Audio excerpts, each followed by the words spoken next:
رب صل على حبيبك المصطفى والآل أهل الوفاء والأربع الخلفاء والآل أهل الوفاء والأربع الخلفاء.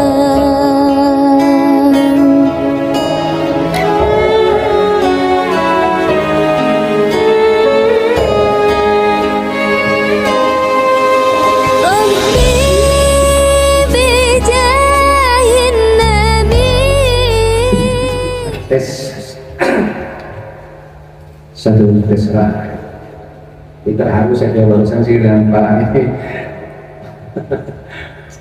Assalamualaikum warahmatullahi wabarakatuh. Waalaikumsalam warahmatullahi wabarakatuh. Alhamdulillahi rabbil alamin wa bihi nasta'inu wa ala umuri dunya waddin.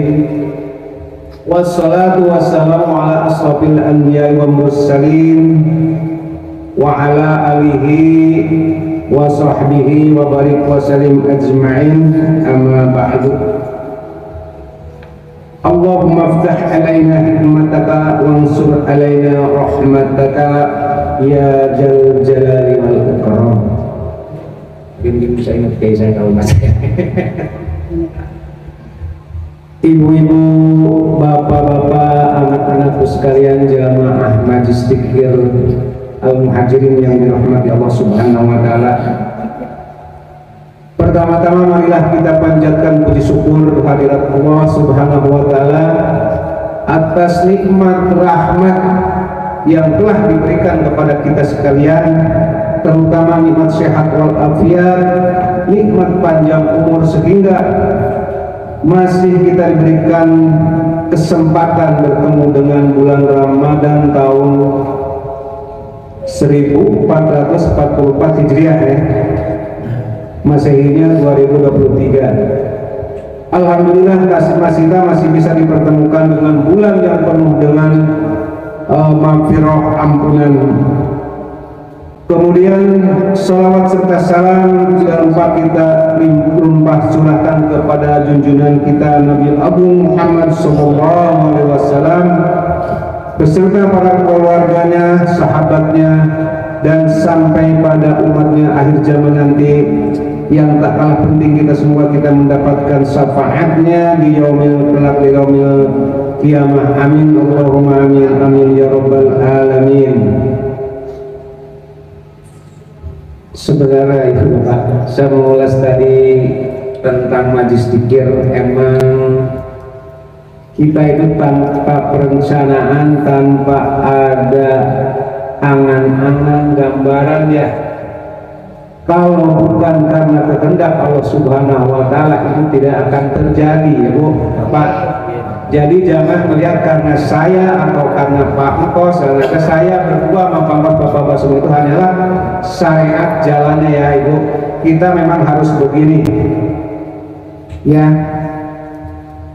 Jadi kita mengles balik ke belakang bahwa semua ini terjadi adalah karena kehendak Allah Subhanahu wa taala. Saya pun di sini, walaupun sekarang saya bicara bilang katanya pemimpin atau apanya, saya pun bukan siapa-siapa, sama-sama belajar agar saya juga lebih baik dari sebelumnya, gitu kan ya Bu ya.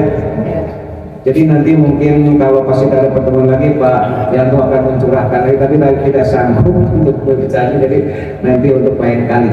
Oke, untuk selanjutnya saya akan coba kajian tentang bagaimana mengoptimalkan ibadah pada bulan suci Ramadan.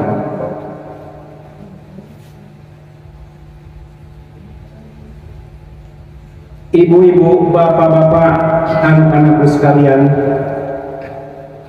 sore ini merupakan sore yang berapa nih Bu ya? Bulan puasa yang ketiga. Alhamdulillah kita masih diberi kelancaran, kesehatan, kemudahan dalam menjalankan puasa bulan Ramadan ini. Kita sebagai seorang muslim sudah sepantasnya kita merasa bahagia karena kita masih bisa menjumpai bulan Ramadan tahun ini, ya Ibu ya Bapak. Kita itu sangat yakin dan percaya bahwa bulan ini adalah bulan yang penuh berkah, yang mana Allah Subhanahu wa Ta'ala memberikan banyak bonus berupa pahala dan pengampunan dosa kepada kita. Namun ada syaratnya Ibu.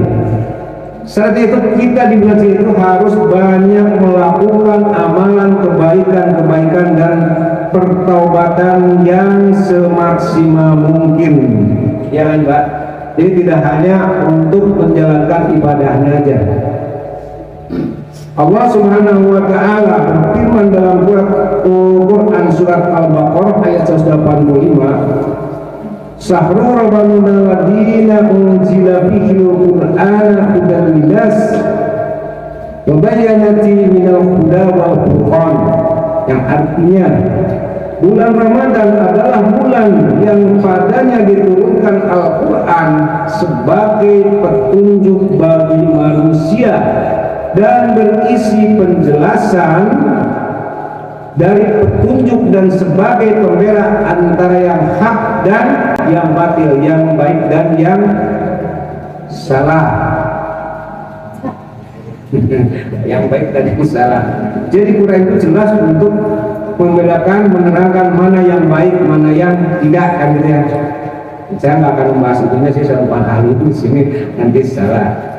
Nah, pada ayat di atas itu tertulis lafaz Ramadan yang merupakan nama dari salah satu bulan yang sangat istimewa. Di sini jelas Allah menyebutkan nama bulan ini karena Allah ingin mengajarkan dan mengabarkan kepada kita semua sebagai hambanya mengenai kemuliaan dan keistimewaan bulan Ramadan. Karena pada bulan ini diturunkannya Al-Quran dengan firman-firmannya yang merupakan pedoman hidup bagi seluruh umat Islam di dunia.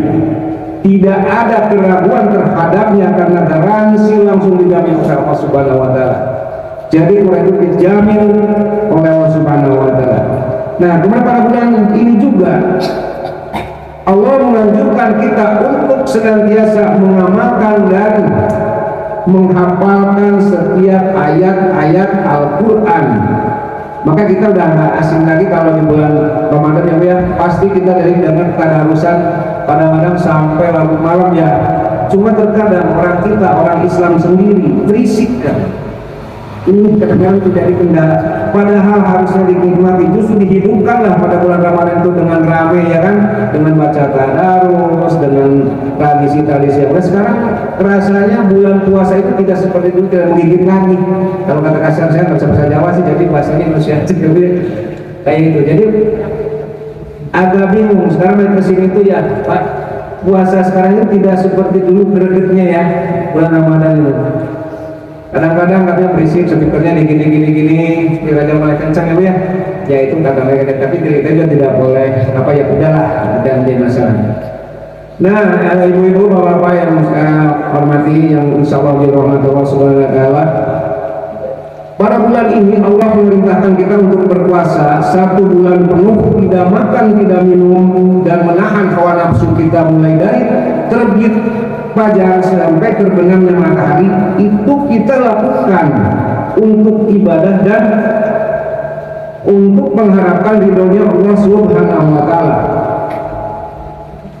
Puasa bulan Ramadan itu termasuknya rukun iman Islam keberapa? Pak, di Facebook. Rukun Islam keempat. Oleh karena itu, seorang muslim yang sudah akil balik, anak-anak ingat ya, itu diwajibkan puasa. Ya, kamu udah balik belum? Nah, jadi kamu udah harus puasa. Ya, awas dari rumah mulu nggak puasa, baru maling perang. Ya. Nah, Puasa dalam Al-Quran dan Sunnah berarti meninggalkan dan memahami diri, menahan diri.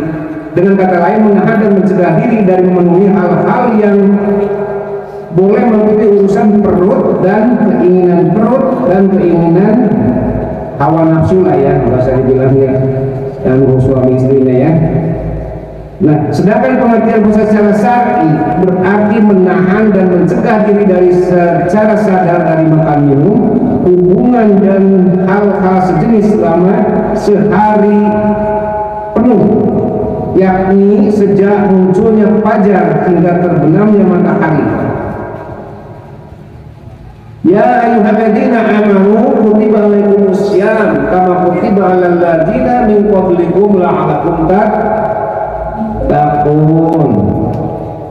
Allah Subhanahu wa taala berfirman, hai orang-orang yang beriman, diwajibkan atas kamu berpuasa sebagaimana telah diwajibkan kepada orang-orang yang sebelum kamu agar kamu bertakwa. Allah menyeru dengan panggilan ya ayyuhalladzina amanu, dengan panggilan iman, orang-orang iman, orang yang beriman, orang Islam yang beriman. Kalau nggak beriman nggak disuruh puasa ya.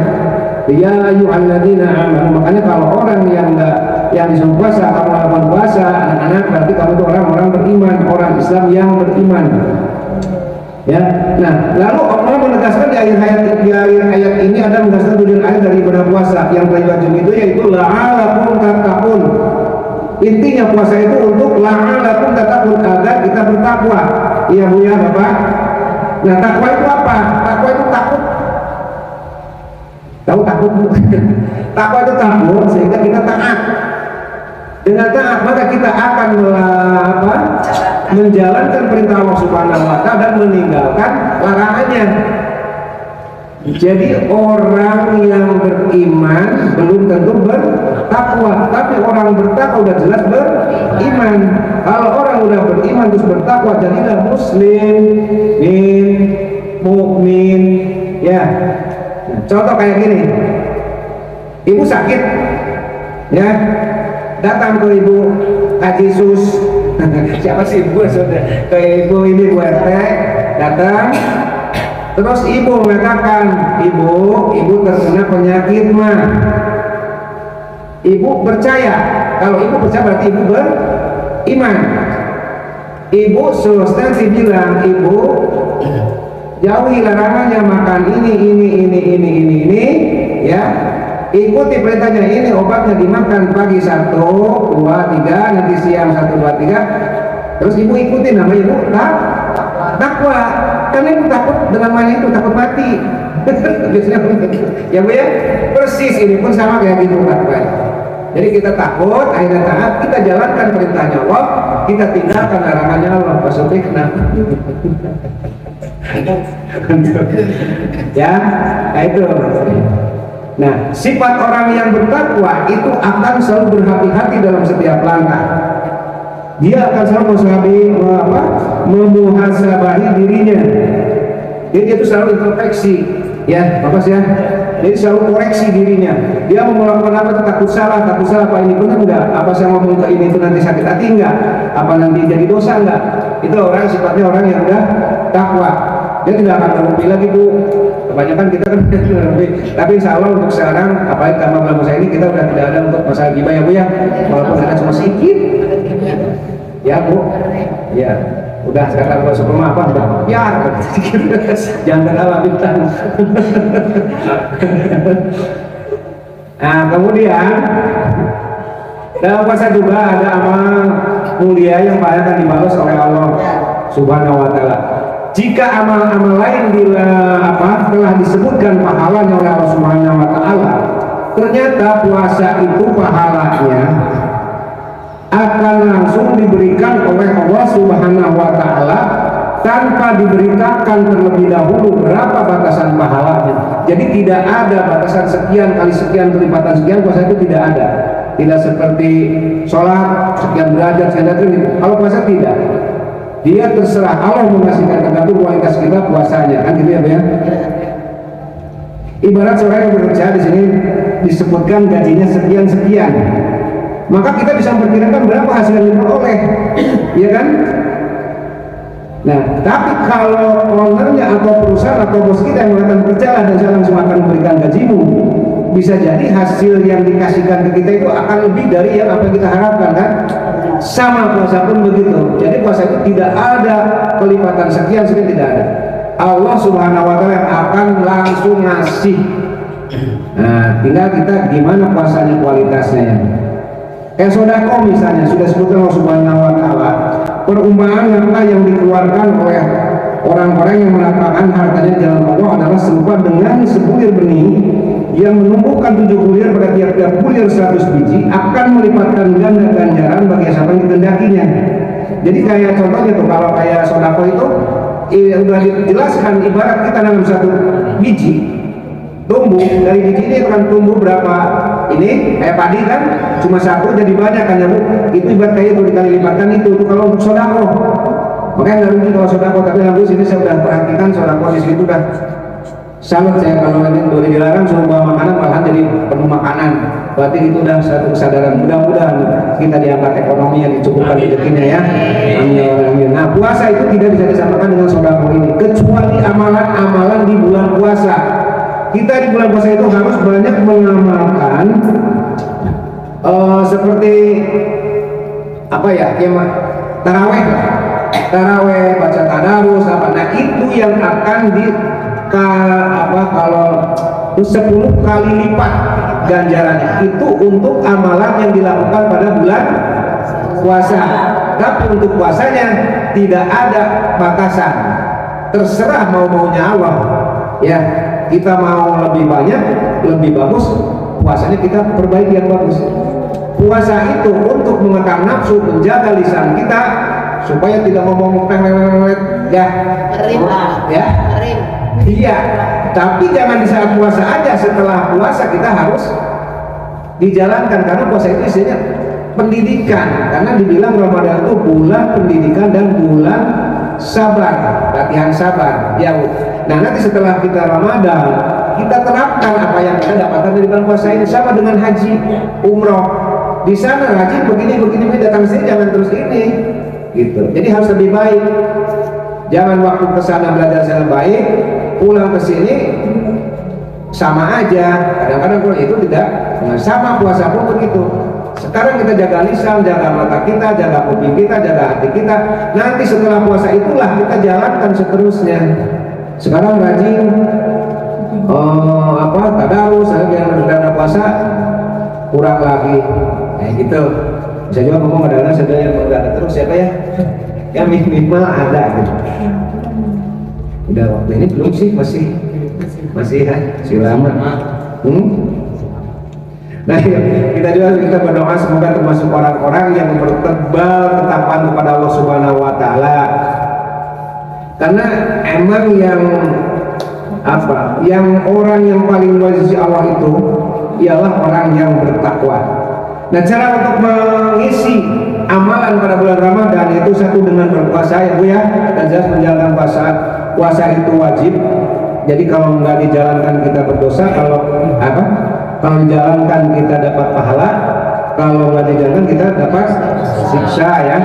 Jadi istilahnya puasa itu betul-betul wajib, harus kita jalankan sesuai dengan apa yang diperintahkan Allah Subhanahu wa taala.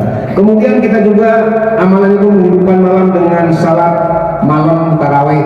Tarawih itu kita biasa melakukan 23 ya Bu. Ini 23 tarawih itu terjadi pada saat kekhalifahan Umar bin Khattab. Jadi perlu tahu, karena kita menginduk ke Imam Syafi'i, ada yang bukan Imam Syafi'i di sini enggak mazhabnya. Takut cara ini saya bicara dengan Imam Syafi'i ya, karena saya Imam Syafi'i. Jadi itu timbulnya tarawih 23 rakaat itu dari kekhalifahan Sayyidina Umar. Awalnya ya kita ulas sedikit, kayaknya malam juga pernah Pak Bono tadi pagi ya cerita ya apa kemarin. Jadi tarawih itu awalnya Rasulullah itu turun tarawih ke masjid cuma 2 malam ya, 2 malam, itu pun malam sampai mau menjelang ke subuh. Nah, malam ketiganya para sahabat itu masih nunggu, tapi Rasulullah tidak datang sampai malam keempat pun. Monggo silakan ya apa ya, karena Rasulullah itu tidak datang sampai para sahabat itu bingung.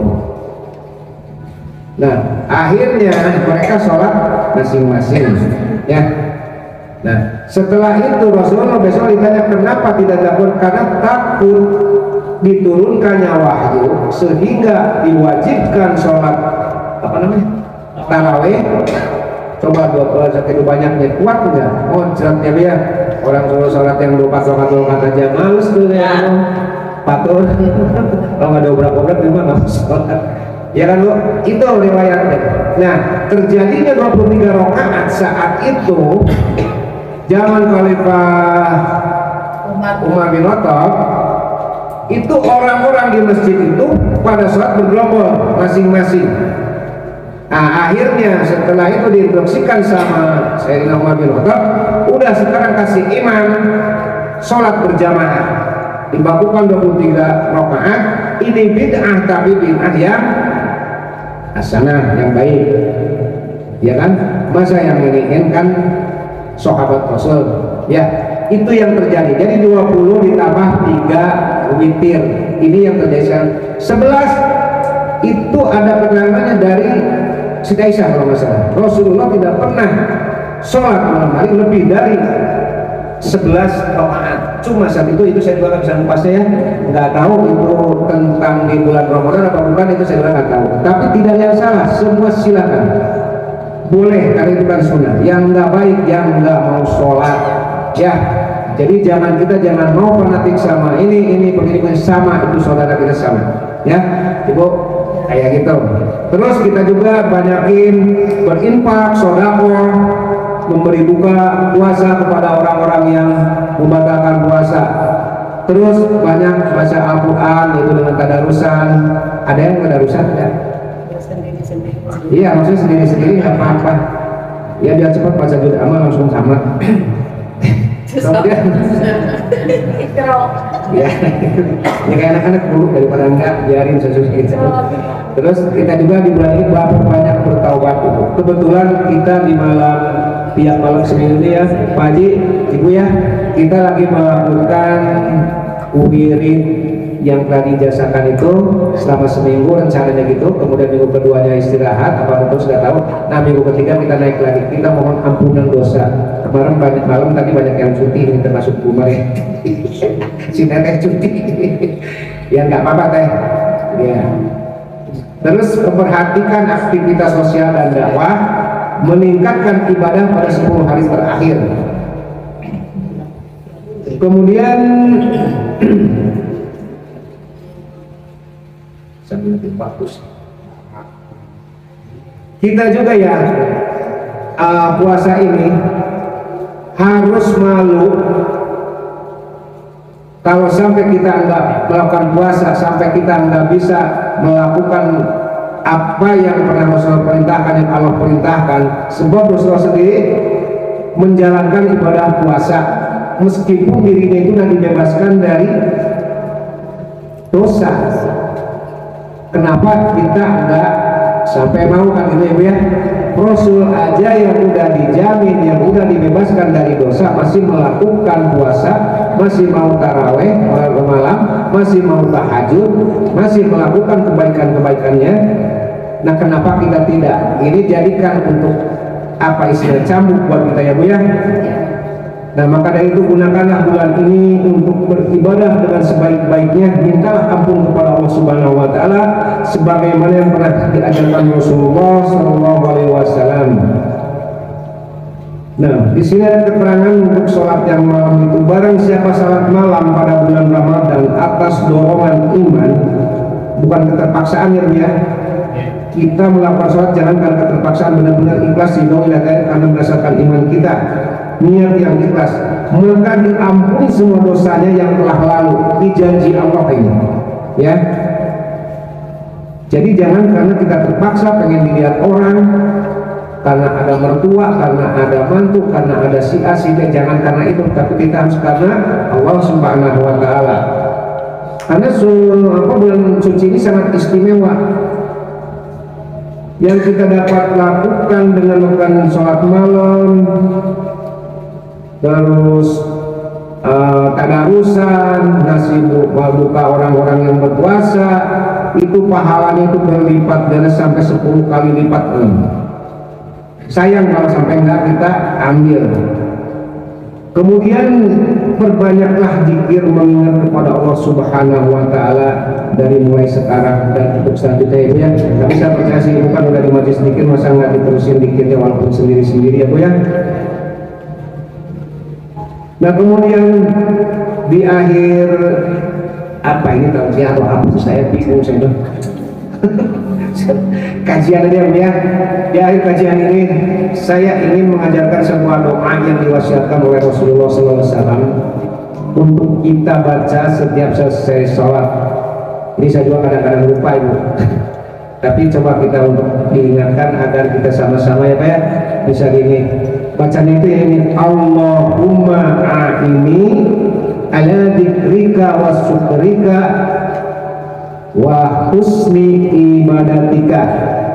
Allahumma a'ini ala dzikrika wa syukrika wa husni ibadatika. Yang mau ini nanti dapat menghubungi Bapak Bos atau Bapak Supri. Artinya ya Allah, tolonglah aku untuk berzikir kepadamu, untuk bersyukur kepadamu, dan untuk memperbaiki ibadah kepadamu. Ya kayak itu ya Bu ya. Ya, itu kalau nanti mau Ibu doa itu ya nanti bisa di kopi kalau yang kaya nggak apa-apa. Yang penting perbanyaklah pikir. Masukin grup itu aja. Ya? Masukin ke grup. Ya, nanti masukin ke grup ya kan lumayan ya Bu ya. Ya itulah yang nggak bisa panjang lebar ya Bu, karena mungkin waktunya juga udah sebentar lagi Bu. Apalagi singkat udah lapar udah kencot ada wadah karena masih ya itulah apa yang saya sampaikan, mohon maaf apabila ada kekurangannya ya Bu ya. Yang penting kita bisa dimengerti ya. Wassalamualaikum warahmatullahi wabarakatuh. Waalaikumsalam warahmatullahi wabarakatuh. Waduh ya langsung aja. Oke, katanya langsung doa. Astagfirullahaladzim, astagfirullahaladzim, astagfirullahaladzim, Allahumma salli ala sayyidina Muhammadin wa ala alihi wa sallim radhiyallahu ta'ala anhu sahabati rasulillahi ajmain. Amin ya rabbal alamin. Alhamdulillahi rabbil alamin. Hamdan yafi'u wa yuqaddimu majidah. Ya rabbana lakal hamdu kama yanbaghi li jalali wajhika wa 'azimi sultanik. Allahumma salli wa sallim ala sayyidina Muhammad wa ala ali sayyidina Muhammad. Allahumma iftah lana abwabal khair wa abwabal barakah wa abwabal ni'mah wa abwabal rizqi wa abwabal quwwah wa syasir rasiha wa salamah wa afiyah wa jannah. Ya Allah, bukakanlah kami pintu kebaikan, pintu keberkahan, pintu nikmat, pintu rezeki, pintu kekuatan, pintu kesehatan, pintu keselamatan, pintu kebaran, pintu surga. Ya Allah, berikanlah kami rezeki yang luas, yang halal lagi baik, tanpa memberatkan kami. Jika rezeki kami ada di langit, maka temukanlah. Jika rezeki kami ada di bumi, maka keluarkanlah. Jika jauh, maka dapatkanlah. Jika dekat, maka mudahkanlah. Jika sedikit, maka banyakkanlah. Jika banyak, maka berkahilah, agar kami dapat menolong anak yatim, orang-orang miskin, dan orang-orang yang kesusahan. Ya Allah, kabulkanlah doa kami. Ya Allah, kabulkanlah doa kami. Rabbana ya Rabbana zalamna anfusana wa illam taghfir lana wa tarhamna lanakunanna minal khasirin. Ya Allah, berikanlah kepada kami kekuatan dalam menjalankan ibadah puasa selama dalam bulan Ramadan ini. Ya Allah, berikan kemudahan, berikan keikhlasan ya Allah, agar kami dapat menggapai ridha-Mu ya Allah. Rabbana atina fid dunya hasanah wa fil akhirati hasanah wa qina adzabannar. Wa sallallahu alaihi wa Muhammad wa ala alihi wa sahbihi wa salam. Subhana rabbika rabbil izzati amma yasifun wa salamun alal mursalin walhamdulillahi rabbil alamin. Al-Fatihah. A'udzubillahi minasy syaithanir rajim. Bismillahirrahmanirrahim. Alhamdulillahi rabbil alamin arrahmanir rahim maliki yaumiddin. Iyyaka na'budu wa iyyaka nasta'in. Ihdinas siratal mustaqim. Shiratal ladzina an'amta 'alaihim ghairil maghdubi 'alaihim waladdallin. Amin. Alhamdulillah. Amin. Alhamdulillahirabbil alamin. Allahumma salli ala sayyidina Muhammadin tibbil qulubi wa dawa ضوائها وعافية الأبدان وشفائها ونور الأبصار وضيائها وعلى آله وصحبه